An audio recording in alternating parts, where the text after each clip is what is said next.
Noticia impactante. La Casa Blanca dice que no descarta usar fuerza militar para tomar Groenlandia.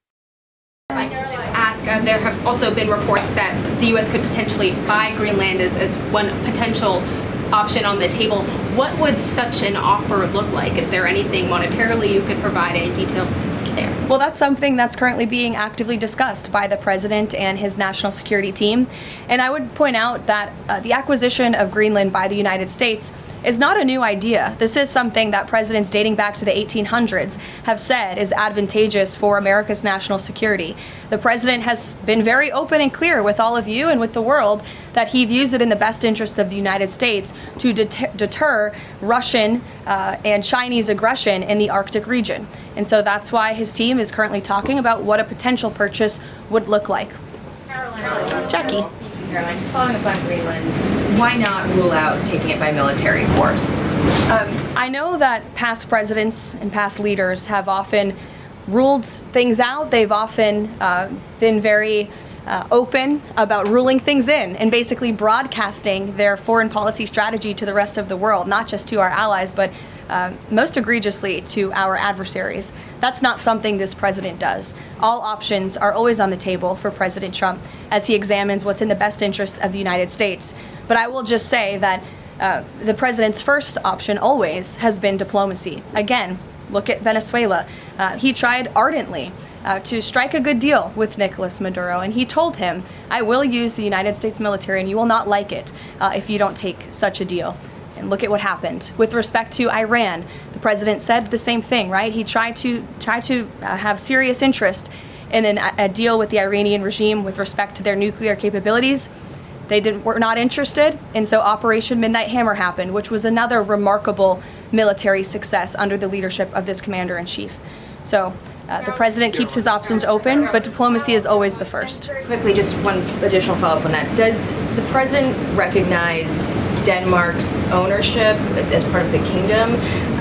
Because there have been some Republican senators questioning, the claim that Denmark has to Greenland. Is the president in that camp with them, questioning the legality of I have not heard him question it personally, but you're welcome to ask him yourself next time you have the chance. Sanctions are being lifted for Venezuela.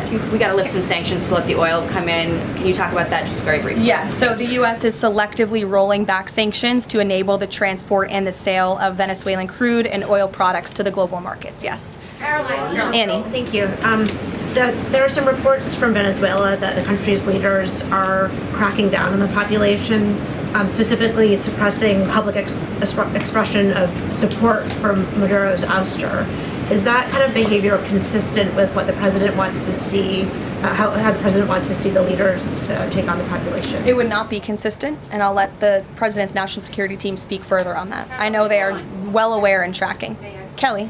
Two questions. One, on the seized vessels, the Bella, the Sophia, can you tell us where they're headed, what happens to any existing cargo, and you reference personnel but potentially facing prosecution? That's one thing I'd like to follow on. And then on the Bella. Yes, okay. And on Annie's question, if I could also ask, does the administration believe that the interim regime should release all political dissidents and prisoners and return detained Americans? That's not a question that I've personally spoken about to the president with, so I will let him answer that question. I don't want to make new policy at this podium today with respect to Venezuela. With respect to the two ships that you mentioned, I spoke with you about the Bella 1. There was another vessel this morning, the Sophia, that in coordination with the Department of War, the Department of Homeland Security apprehended it. This is a stateless, sanctioned, dark fleet motor tanker, and this occurred without incident.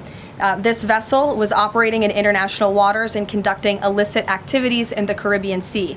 The U.S. Coast Guard is escorting the Sophia to the United States for final disposition. To answer your question, Kelly, directly, this was through Operation Southern Spear. The Department of War is unwavering in its mission to crush illicit activity in the Western Hemisphere. And as the president has repeatedly stated, we're going to defend our homeland and restore security and strength across the Americas. Dasha. Dasha, go. Caroline, thank you and Happy New Year. Thanks, you too. Two questions, one on Venezuela, one on Greenland.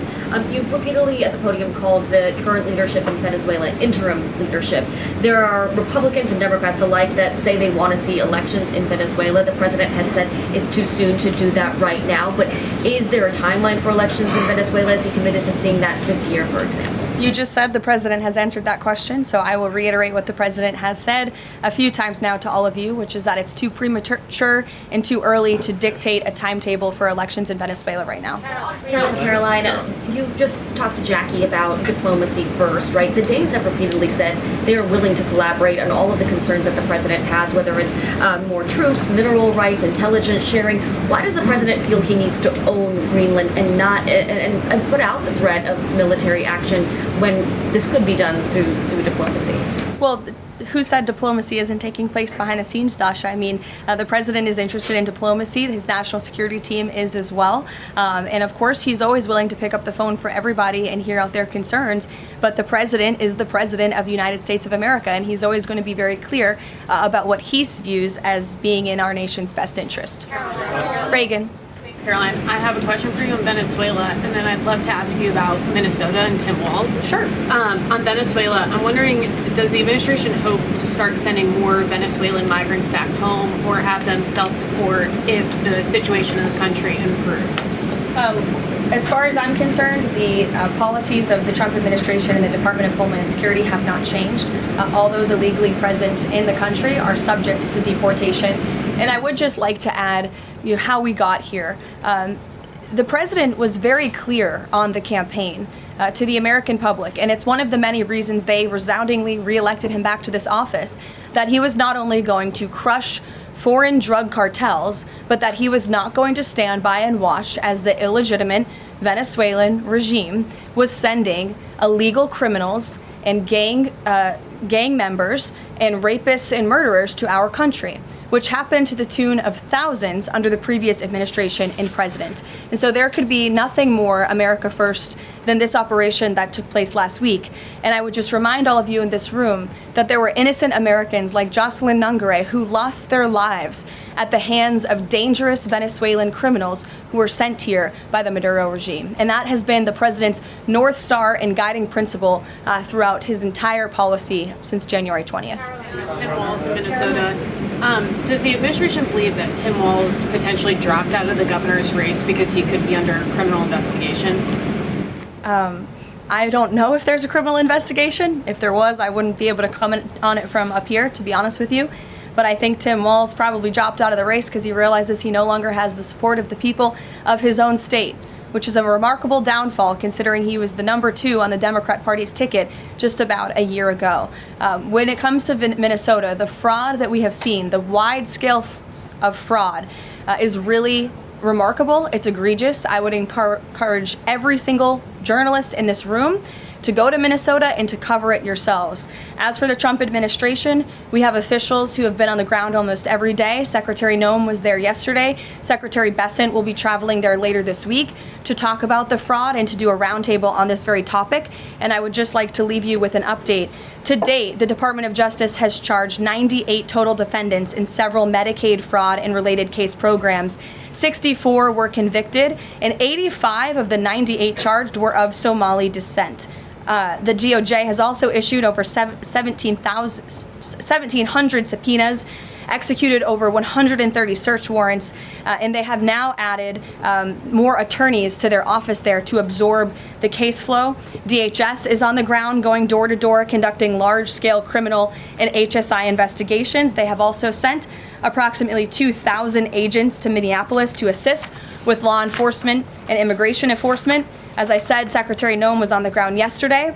The Department of Health and Human Services has also begun requiring a justification and photo evidence for all child care related payments nationwide, and they required Minnesota to conduct a full audit of all child care centers. They also froze $185 million in funding to Minnesota. And Dr. Oz, who was just here, also notified Governor Walz they're going to begin auditing Medicaid recipients and deferring payments on claims based on waste, fraud, and abuse. The Department of Labor is also conducting a targeted review of Minnesota's unemployment program. Department of Agriculture requiring Minnesota to conduct recertification for SNAP recipients, and HUD has launched investigations into the public housing. SBA has also suspended nearly 7,000 borrowers amid suspected fraudulent activity. So, with all of that, rest assured this is an all-hands-on-deck effort from the entire administration to get to the bottom of this and to ensure that the ripping off of taxpayers in the state of Minnesota, and it won't just be Minnesota, it'll be any state across this country where fraud has taken place, and we are protecting law-abiding, tax-paying American citizens. Este sitio puede ayudarte a mejorar tu comprensión de lectura y escucha en inglés. USA Inteligencia Artificial para dividir las oraciones en partes fáciles de entender. Con el reproductor puedes ajustar la velocidad, pausar o retroceder para entender cada frase. Ofrece traducción a 20 idiomas, lo que facilita mucho el aprendizaje. Solo escribe inglés.com en tu navegador y pruébalo ya.